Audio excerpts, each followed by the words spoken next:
Bismillahirrahmanirrahim. Assalamualaikum warahmatullahi wabarakatuh.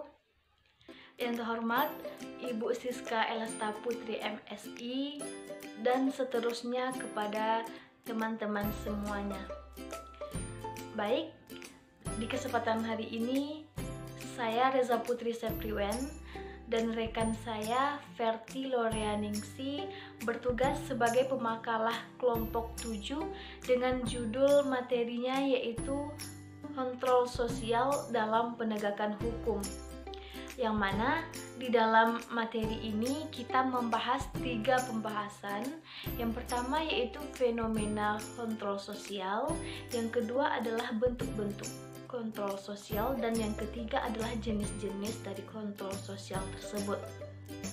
Langsung saja kita masuk ke materi yang pertamanya, yaitu fenomena dari kontrol sosial. Sebelum kita masuk ke dalam fenomena tersebut, alangkah lebih baiknya kita mengetahui apa itu kontrol sosial itu sendiri. Baik, kontrol sosial adalah suatu upaya, teknik, dan strategi yang mencegah perilaku manusia untuk menyimpang dalam masyarakat. Kontrol sosial ini terjadi dimanapun, contohnya di keluarga, sekolah, maupun di dalam masyarakat. Selanjutnya kita masuk ke fenomena kontrol sosial. Fenomena kontrol sosial yang terjadi di dalam masyarakat, salah satu contohnya adalah kenakalan remaja. Kenakalan remaja ini merujuk atas tindakan pelanggaran suatu hukum atau peraturan seorang remaja.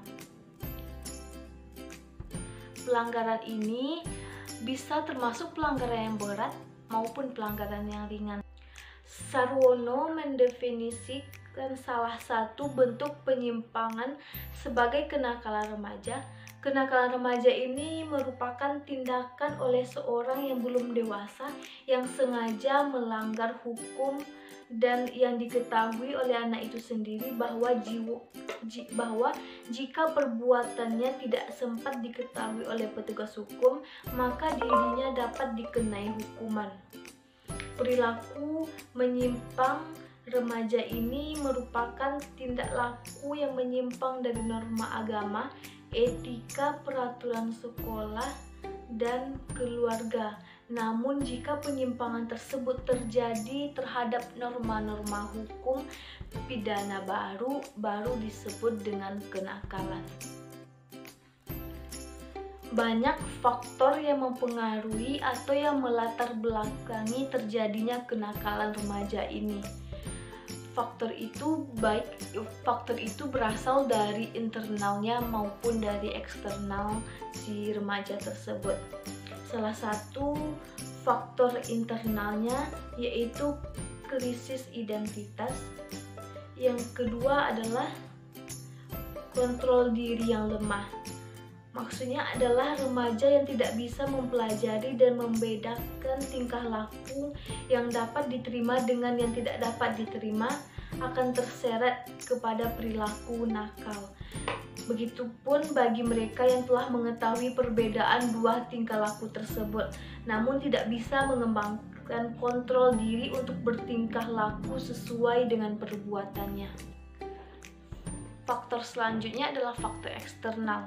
Salah satu faktor eksternal di sini adalah kurangnya perhatian dari orang tua, dan yang kedua adalah minimnya pemahaman tentang keagamaan. Yang ketiga adalah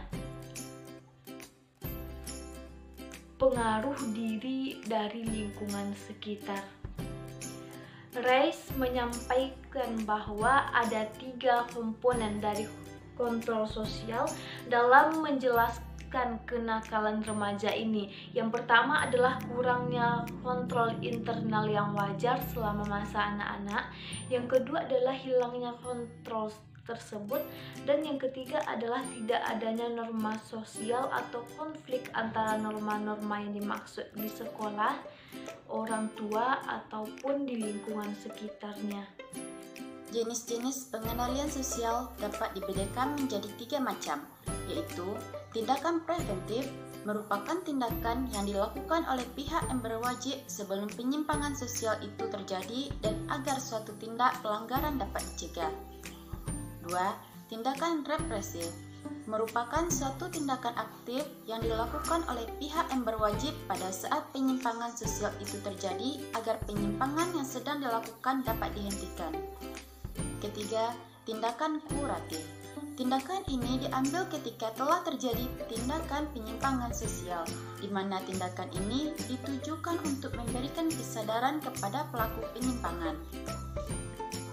Berdasarkan sifatnya, pengendalian sosial dibedakan menjadi 2 macam, yaitu pengendalian internal dan eksternal. Internal, yang dilakukan oleh pemerintah atau penguasa sebagai pemegang kekuasaan. Eksternal, dilakukan oleh rakyat kepada para penguasa. Berdasarkan cara atau perlakuannya dapat dibedakan menjadi 2, yaitu persuasif dan koersif. Persuasif, tindakan pencegahan yang dilakukan dengan cara pendekatan tanpa paksaan dan secara alami. Koersif, jenis tindakan pengendalian sosial yang dilakukan dengan cara pemaksaan. C. Bentuk-bentuk kontrol sosial. Pertama, ejekan, yang berbentuk sindiran, hinaan, celaan, dan cemooh adalah ejekan yang berperan untuk pengendalian sosial. 2. Teguran. Teguran tersebut adalah bentuk pengendalian perilaku siswa agar saat diterangkan bersikap diam dan mendengarkan dengan seksama. 3. Pengucilan. Perbuatan tersebut dianggap memalukan sehingga teman-temannya malu untuk berteman, contohnya mencuri sesuatu dari temannya. Keempat, gosip. Seorang eksekutif muda digosipkan selingkuh oleh bawahannya ketika terlihat sering keluar malam dengan laki-laki yang berbeda-beda. Gosip yang beredar merupakan jenis pengendalian sosial agar perempuan yang menjadi eksekutif muda tidak melakukan perbuatan mencurigakan lagi. 5. Intimidasi. Seorang pegawai KPK menerima teror SMS yang berisi ancaman saat sedang menangani kasus korupsi triliunan. Ancaman tersebut merupakan bentuk intimidasi agar pegawai KPK tersebut tidak mengusut kasus yang sedang diselidikinya. 6. Kekerasan. Seorang aparat yang memukul demonstran ketika mencoba melewati pagar pembatas merupakan bentuk pengendalian sosial. Tujuannya agar demonstran tertib ketika menjalankan aksi penerapan kekerasan dilakukannya.